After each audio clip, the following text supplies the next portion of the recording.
Belichick lost a step to me. I'm not going to do this. Ladies and gentlemen, This is Anik Squared. Wednesday, January 3rd, 2024. My name is Jason Anik. His name is Jon Anik, the voice of the Ultimate Fighting Championship. This is Anik Squared, Season 2, Week 18. Happy New Year, everybody. Happy half birthday, buddy. Oh, I forgot about the half birthday. It's January 3rd. You like that? Born July 3rd, 1978, which would make us 45 and 1/2 years of age. Just shouting out Mom Dukes a little bit. You know, she's big on the half birthdays. So I figured I'd start you that way. How you doing, man? I'm doing okay. Better before you uttered Mom Dukes. I've never heard you use that expression in my 45 and a half years on Earth, but I'm glad Dukes? that Pop Dukes? No? my Washington Commies, my Washington Commanders t-shirt hasn't led the dance today, and I thought it might because it's my 4th time wearing it here in Week 18. Studio should be done. Yes, studio should be fully optimized. I know you did your show here yesterday, the day before, but right now, this is the first time sort of doing this where I think we should be clean. Am I wrong? Clean as a whistle. How do we look? Pretty good. I'm not supposed to touch the microphone because sometimes it affects the camera. But I think we're all systems go here in the studio. Good. We are here for Week 18 of the NFL. We've got 10 picks coming up against the spread. Anik Squared presented by DraftKings in association with Toyo Tires. So we got a lot to get to today, obviously, as we look back at Week 17 and more importantly, look ahead to Week 18, which is historically and annually a very difficult week for some. Some people love it. For me, it's a very challenging week to come up with 5, especially on a Wednesday. Yeah, I agree. Well, and we're going to get to last week. We're going to get to our first segment. But really quickly, I just want to touch base with you on something. So 2 weeks ago, we were talking about your Brock Purdy for MVP future on the program, and I think you got it plus 280. I think it was 500 to pay 1,400, whatever it was. You had placed a bet on Christian McCaffrey early in the season, I think 15-1. And, you know, we've been learning a lot, hanging out in Vegas a little bit, some sharp guys out in Vegas. And I will say, right, we're learning about hedging, and I'm messing with you a little bit because there are a lot of different things that are going on in our account sometimes where I'm like, oh, what do I got? I got action on both sides of these games, right? I was texting you like, oh, I got action on Texington, right, this week, or in the college football playoff. But my point about Brock Purdy is with that action, and I'm glorifying it 2 weeks ago as if it's a hit.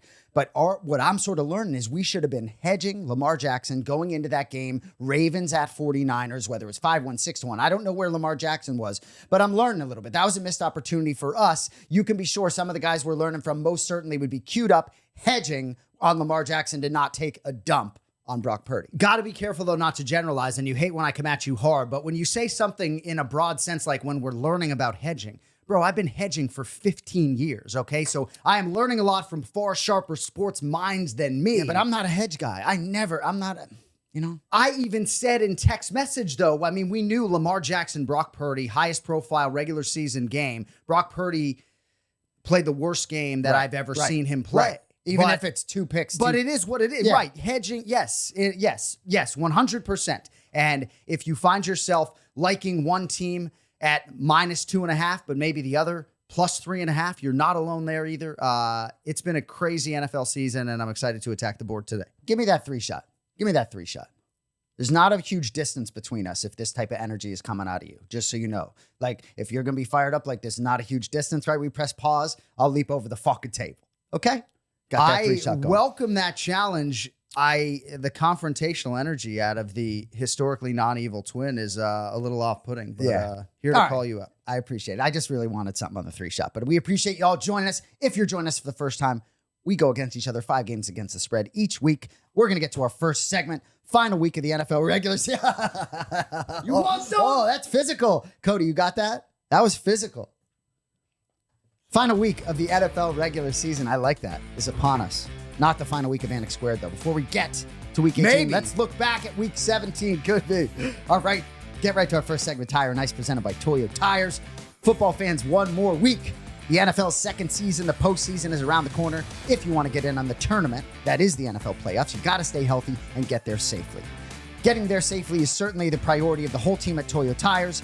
When it comes to ensuring a smooth journey, no better route than a quick slant to Toyo Tires. Whether you're tackling the rugged mountains of Denver or cruising the streets of LA, Toyo Tires has you covered. With options like their open country tires for tough terrains or the smooth Celsius Sports for city driving, you can ride with confidence and zero regrets, backed by their 500-mile or 45-day trial. This new year, embrace the freedom of the open road. Visit ToyoTires.com to locate a dealer near you. Toyo Tires, open roads await. Appreciate that. All right. So as I was saying before, head-to-head, we go head-to-head each week on Anik Squared, 5 games against the spread. Our ultimate goal being to lock in our 5 for the Westgate Las Vegas Super Contest. So head-to-head, last week, Jon Anik, 4-1. Your 5th straight week in winning money. I went 2-3. You picked up 2 games on me. So going into last week, I had a 4-game lead. I now have a 2-game lead. So with your 4-1, you move to 48-37, 11 games over 500, creeping as you said you would. And a lot of these guys, you've alluded to this on past episodes. A lot of these guys, 500 against the spread ever. You can put out there, you're 60 games above 500, picking just winners. Get out of here. You got to go against the spread. I go 2-3. I'm now 50-35, 15 games over, but the lead is down to 2 games. So I'm being told we're going through the divisional round with these picks. So it'll be week 18 wild card round and divisional round, if I'm not mistaken. So either way, you're creeping on me. The one thing I want to mention about your picks last week, you had the Cardinals plus 11. Okay. Win outright at Philadelphia. Steelers plus 3.5 win outright. Just seeing the board very well, I might say. So props to you. And I want to talk about my 2 losses real quick, because I think the Rams minus 4.5, which were my pick that I brought into the contest, was a consensus number 1 pick in the contest last week.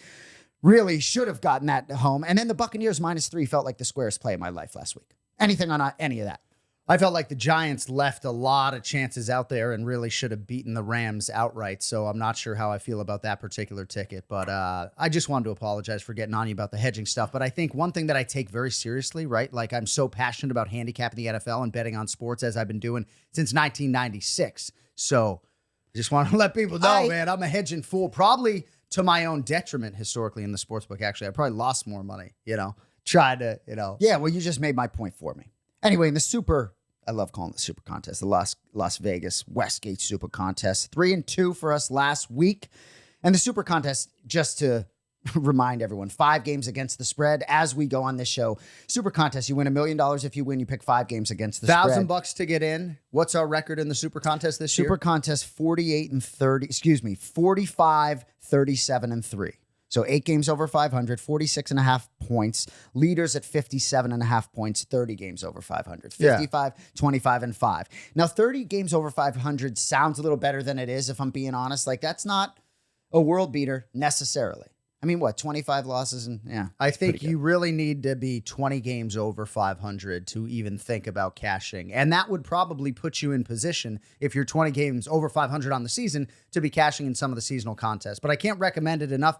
Either you go Westgate Super Contest next year or Circa Contest. There's a Survivor, myriad ways to get in on some of these season-long football handicapping contests, and I can't get enough. Yeah, I can't either, but a lot of these guys out in Vegas talk about this Survivor pool, man. Like, I don't know, man. I'm so in on the Survivor next year. I swing and miss all day. I'm going to swing and a miss. Instead of betting $2,500 on the Philadelphia Eagles to win the NFC, which we've been hedging, theme of the show today, every step of the way. Yeah. I'm going like 5 Survivor entries next year. I'm just all this tuition. But even when we talk about the hedging, right? When Philadelphia gets out to 10-1 record this season or whatever it is, the opportunities there when the eye test was this team is not good as their record. And you actually did hedge a little bit on San Francisco there. So well done. Anyway, forget week 17. Let's move on to week 18. Following an NFL team can really be a roller coaster ride. Only 17 games. A lot is always at stake each and every week. As usual, the regular season flew by and left us in the dust. Every time the new year turns over, that happens. We at Anik Squared are here to elevate your game. And to that end, we are happy to announce our partnership with our title sponsor, the ultimate game changer, DraftKings Sportsbook. An official partner of the NFL, DraftKings is excited to bring all new customers an easy way to join in on the action. All customers download the DraftKings app, use our promo code SQUARED, that's SQUARED, bet just $5 and boom, $200 in bonus bets hit your account instantly. So don't wait, get some skin in the game and download the DraftKings app now. Stay in on the action, use that $200 in bonus bets on DraftKings same-game parlays, combine multiple bets together from the same game for a shot at an even bigger payout. If sports betting not available yet in your state, don't worry, you can still join in on all the fun with DraftKings Daily Fantasy and have the shot to win cash prizes. So download the DraftKings Sportsbook app now, sign up using promo code SQUARED, bet just $5 on any wager and watch as $200 in bonus bets instantly light up your screen, only at DraftKings Sportsbook. The crown is yours, and the board is yours, Mr. Anik just to do my third refresher of the day, which I'm sure you'll love. Each week on Anik Squared, we pick 5 games against the spread. We go against each other. Our ultimate goal being to narrow down our 5 selections for the Westgate Las Vegas Super Contest. One rule: we cannot be on the same side. If John is on the Patriots, I would have to be on the Jets if I want to play that game. Man, you alluded to it, Week 18 can be so tough to predict. I think there are a lot of opportunities depending on when news is released. A lot of weird spots out there with sort of both teams being in the postseason. One thing I'll say before we get to the picks, talk about the Baltimore Ravens with the bye. 2019-2020 season, they win 12 straight going into that bye. They rest Lamar Jackson week 16, then they get blown out by Tennessee in the divisional round. We got a good friend, shout out Dorian. He doesn't want to talk anything about the Ravens. He said, talk to me once they hoist the chip. So week 18 is really interesting. Harbaugh's aware of what happened a few years ago. You have control of the board. Are you picking first or are you going picks 2 and 3? All right, so I have closed the distance here as far as this head-to-head battle with my younger brother, Jason. And some of what I have to do here in Week 18 is strategic because even though I'm only 2 games back and we're creeping and all of that good noise, it still is a lot, right? It's still, I have to get 3 games over you. I have Week 18, I have the wild card weekend, and I have the divisional round. So I'm going to take the first pick today and then make you make 2 because I might have to think about going the other way on some of these games to try to create a 2-game swing here down the stretch. Giants plus 5.5 home to the Philadelphia Eagles will be my first pick for Week 18. So the Eagles fade, if you've been watching Anik Squared or following the NFL, Eagles fade has been very profitable of late. As a sports bettor, I think we've adjusted and reacted sort of well to this free fall. We were early on it. Trust what your eyes and ears tell you about the Philadelphia Eagles. Still double-digit favorites the last 2 weeks, despite being in this free fall, which just boggles my mind. I picked up 2 wins against them the last 2 weeks. I was listening to ESPN radio this morning, and they were talking about...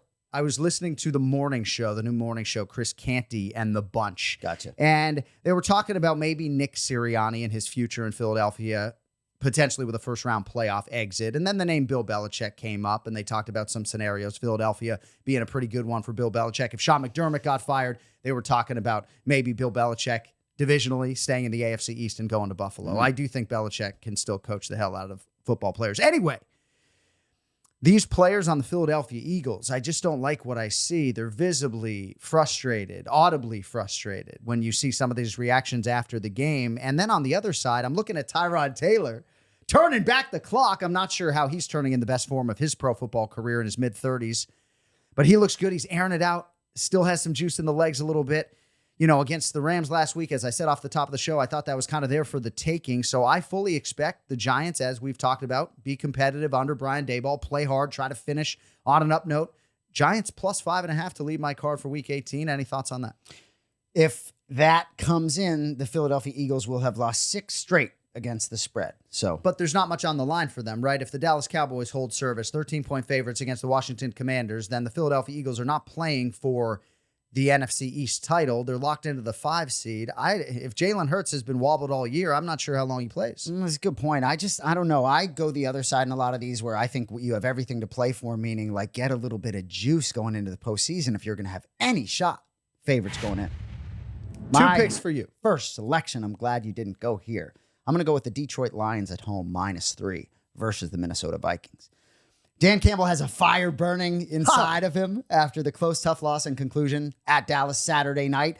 And I don't think the Vikings put that out this weekend in Detroit. Little extra time, albeit 1 day for the Detroit Lions. So Vikings have an outside shot to make the postseason still. They get stomped Sunday night at home against the Packers. I think the season ends here in Detroit. I don't expect the Lions to rest their starters. I think they've already alluded to that.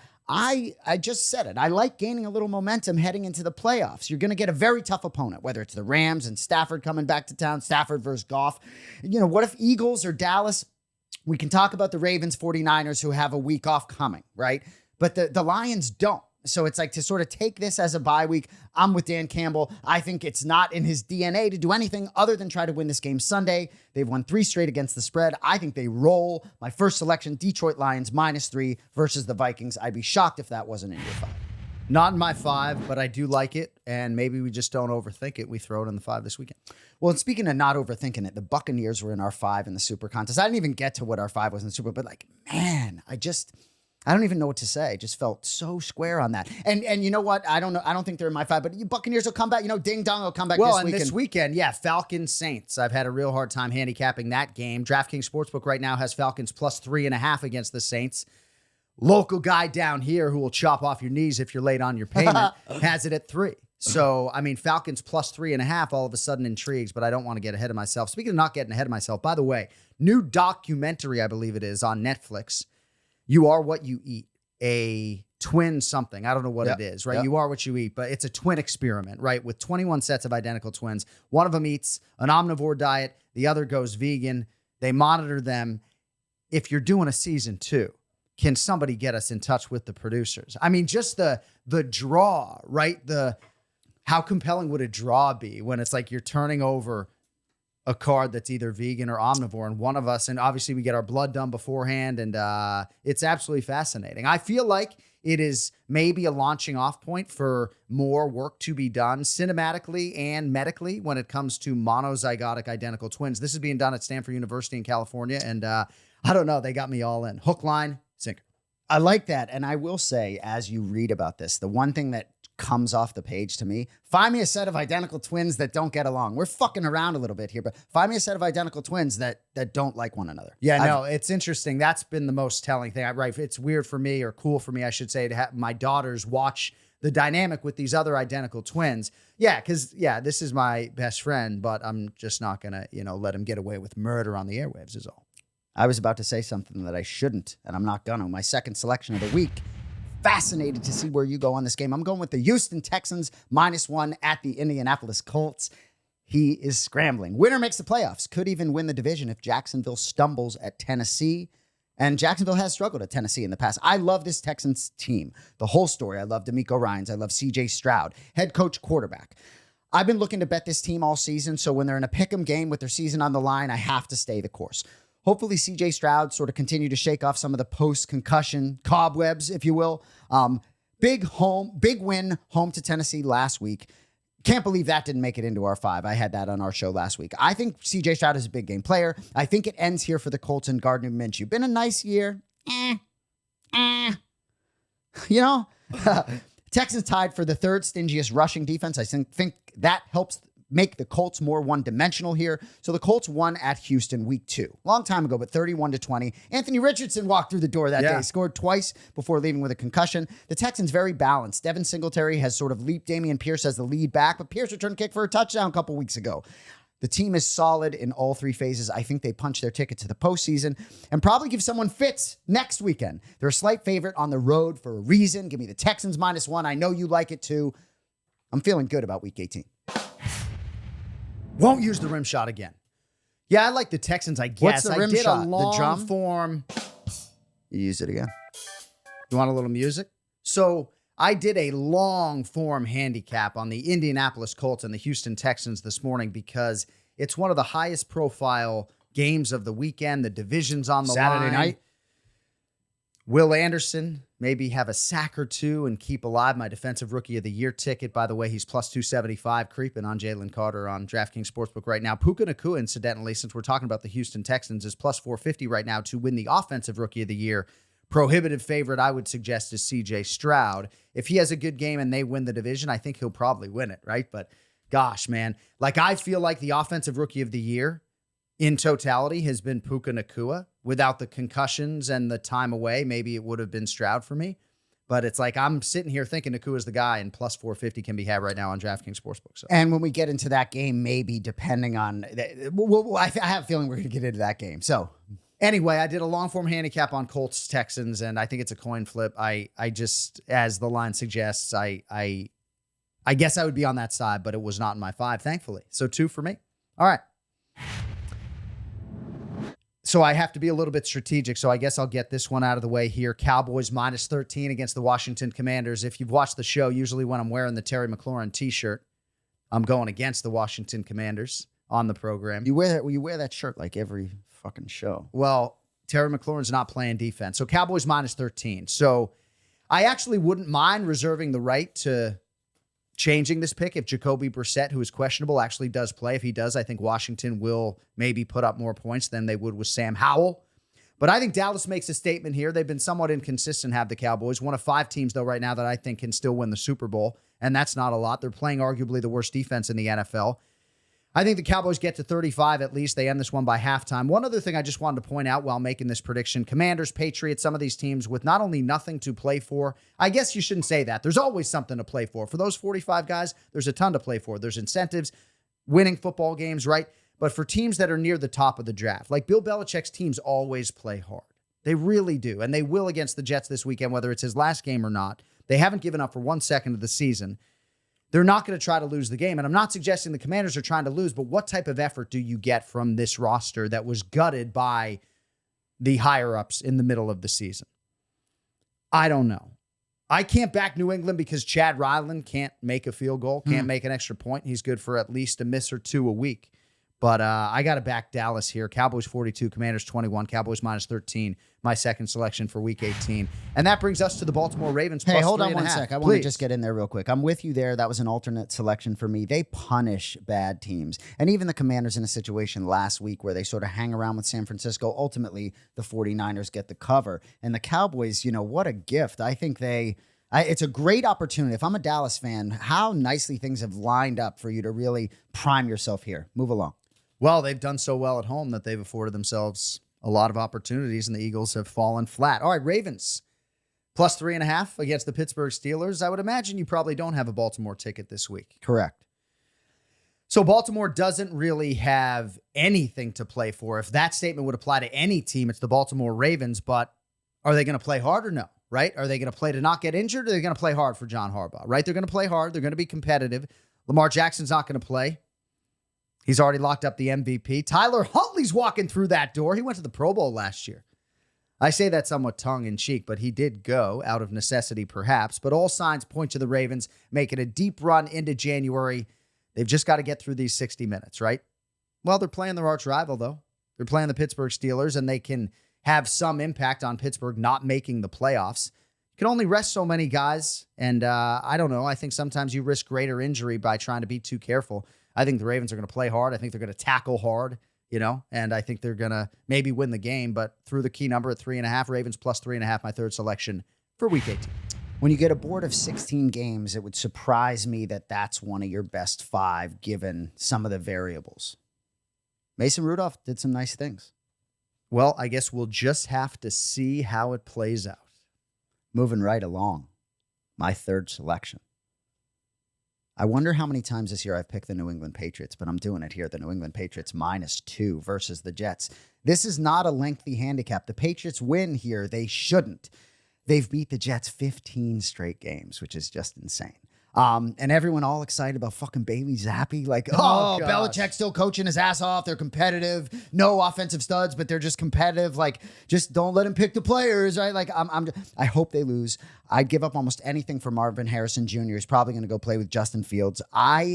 I just think they get it done here, maybe in a big way. Like, they're playing for a lot. Bailey Zappi will be all fired up in the locker room for nothing. What, Belichick creeping closer to the record? I don't want them to win here. I find myself rooting for this team again, though, in a way.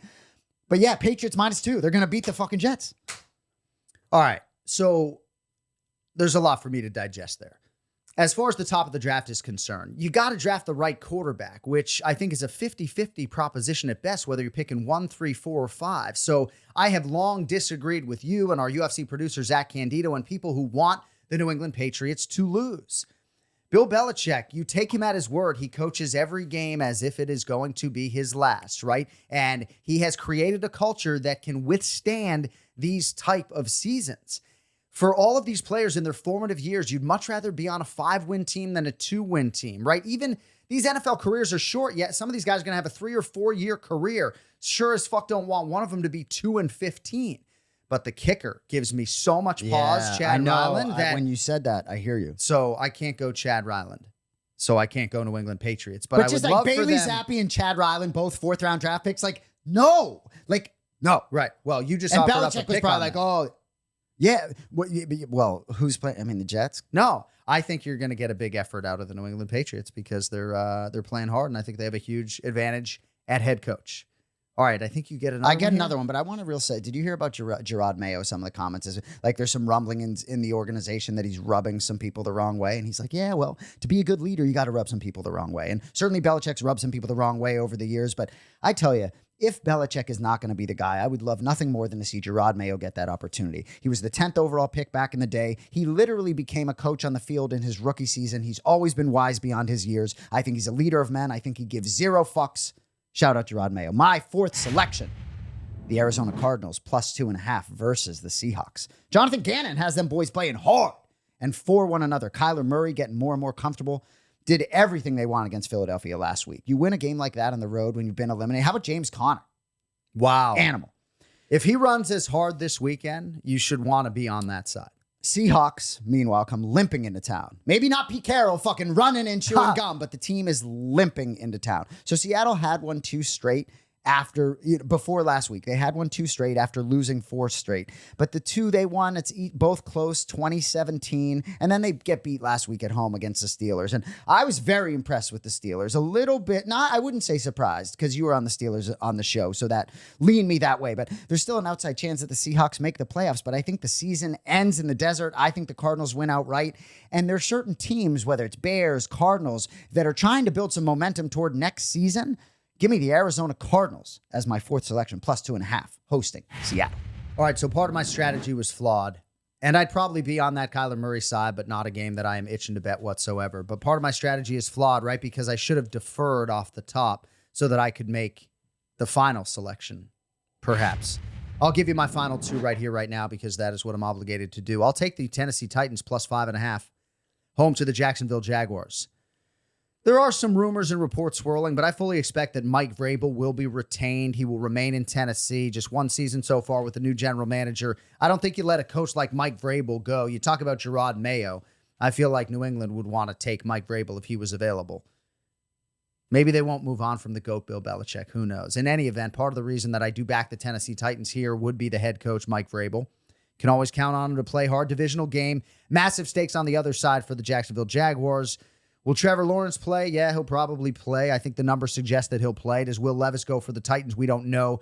I would prefer Will Levis to Ryan Tannehill if Levis is healthy. I don't really know if he's healthy. I will be hedging my Titans plus 5.5 ticket with a stack of Travis Etienne props over on his rushing yards and almost whatever opening number. And I'll bet on him to score the game's first touchdown and to score an anytime touchdown. But the Titans got blown out by Jacksonville earlier this year. I do think they're going to play hard. Derrick Henry will run hard. I like the Titans to make this a game. Tennessee plus 5.5 cracks the card for me in week 18, and we will close it out. Hey, hold on one sec. Let me just get in there. I like that side. It wouldn't shock me if Jacksonville goes in there and throws up all over themselves and loses the division. Like, for real. I understand last week they shut out, Carolina, but I don't know, man. This league week to week in the same way. And anyway, go ahead. All right, my last selection. Some hesitation here backing the aforementioned Sean McDermott against Mike McDaniel in such a huge spot, right? AFC East on the line in prime time. Dolphins really good at home, but they're banged up, right? Jalen Waddle not walking through that door among other high-profile players, right? Obviously on the defensive side, a huge injury last week to Chubb, torn ACL. That's why Buffalo's the road favorite here. And I read a lot today about Josh Allen's history against the Miami Dolphins. Just gaudy numbers. And I guess that factors into the handicap here, but Josh Allen really had a hard time throwing the ball last week. He always makes plays on the ground, and I hate having an anti-Josh Allen ticket because he's always just burning you. Historically, I'm on the Buffalo Bills a lot. But I guess as my fifth and final selection, this really is more about me having to pick 5 games for week 18, which has all these different variables on a Wednesday before the injury reports come out. We don't know exactly what Miami's outfit is going to be. And I also know that you're usually on the Dolphins. I figured you would like them here plus 3, and that would potentially make it a 2-game swing. So I will, instead of taking the Falcons plus 3.5 at New Orleans, or maybe looking at the Bears plus 3 or 3.5 at the Packers, I will take the Bills minus 3.5 at Miami to close out my 5. I saw that at 3. Yeah, Bills minus 3 at Miami. You just said 3.5. So No. I said Bears. I said for my alternate Bears plus 3 or 3.5. Potentially, I would like Chicago plus 3.5. But no, it's Bills minus 3. Bills minus 3. Yeah. Yeah, you're right. Everyone loves the Bills, by the way. Really? Everyone loves the Bills. I would be on the Dolphins +3. You know, I was on the Dolphins last week at Baltimore. I still like Miami to find a way to win that game, but that is certainly not in my 5. Couple of my alternates before I get to my 5th selection.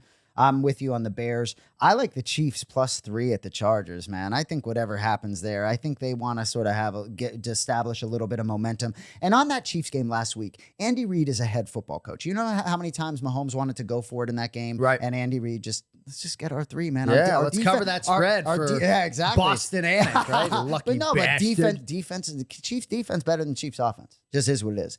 And to me, this league is week to week. I left this out, but the Buccaneers -5.5 at the Panthers. You can be sure, man, they go in there after shit in the bed. They go in there and probably fucking blow them out. But no, and bounce back big, but I'm not playing that. My 5th selection, Raiders -2.5 at home versus the Denver Broncos. I think the Raiders play hard here, trying to help Antonio Pierce lock up that full-time head coaching position moving into next season. Leader of men. I hope he gets that gig. So the Raiders did lose last week at Indianapolis, but they played tough. They continue to play tough. They put up 63 against the Chargers week 15, beat the Chiefs on the road week 16. Max Crosby's there, right? He'll be wreaking havoc with Jarrett Stidham. He was efficient, but not spectacular. You know, he said he was trying to play with emotion, which I liked. I'm sure Sean Payton wants to win this game. I don't love going against Sean Payton, but I think the Raiders have more to play for, certainly in that locker room. So I like the Raiders -2.5 here as my 5th and final selection. Week 18, man, we could go on for another 40 minutes. I got all sorts of stuff. It's just fascinating. But yeah, Raiders -2.5, my 5th and final selection. Yeah, I was thinking about that, but the Sean Payton angle, just like really trying to do something with Jarrett Stidham after benching Russell Wilson for whatever reason, contractual or competitive or otherwise. But all right, so my 5 for week 18. All of these odds available right now on DraftKings Sportsbook. Giants +5.5.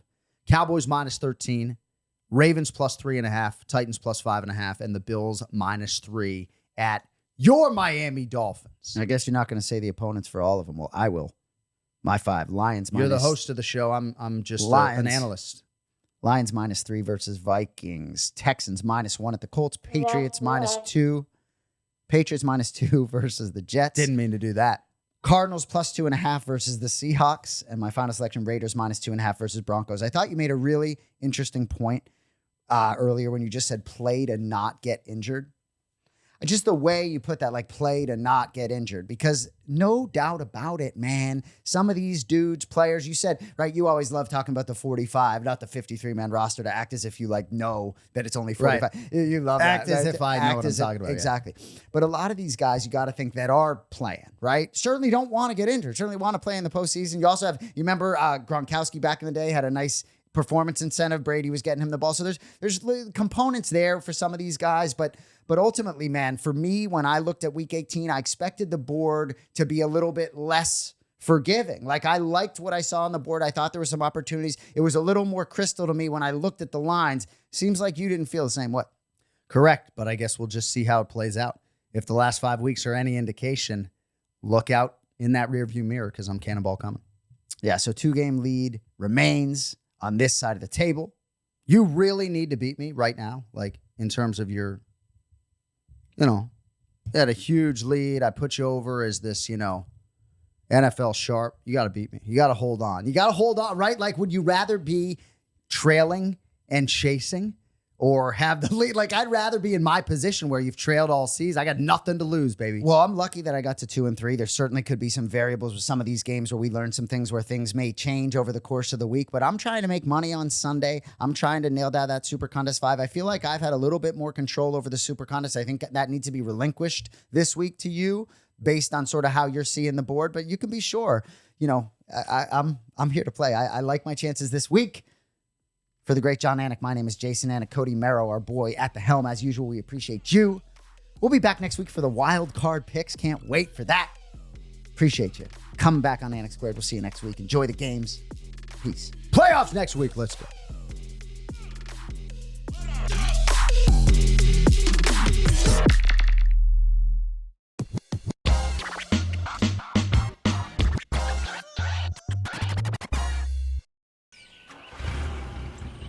Not this again. All right, Dom, bit of a slow start for Griffin. Give him some time. Forrest is making his approach here, Dom. He still hasn't found his flow. Oh, things are heating up. Oh, it's on now. Unbelievable. Forrest goes for the left hook. Oh, he's showing off a lot of stamina. He's not letting up. So where are we headed, Forrest? Really, guys? Get a hobby. You are the hobby.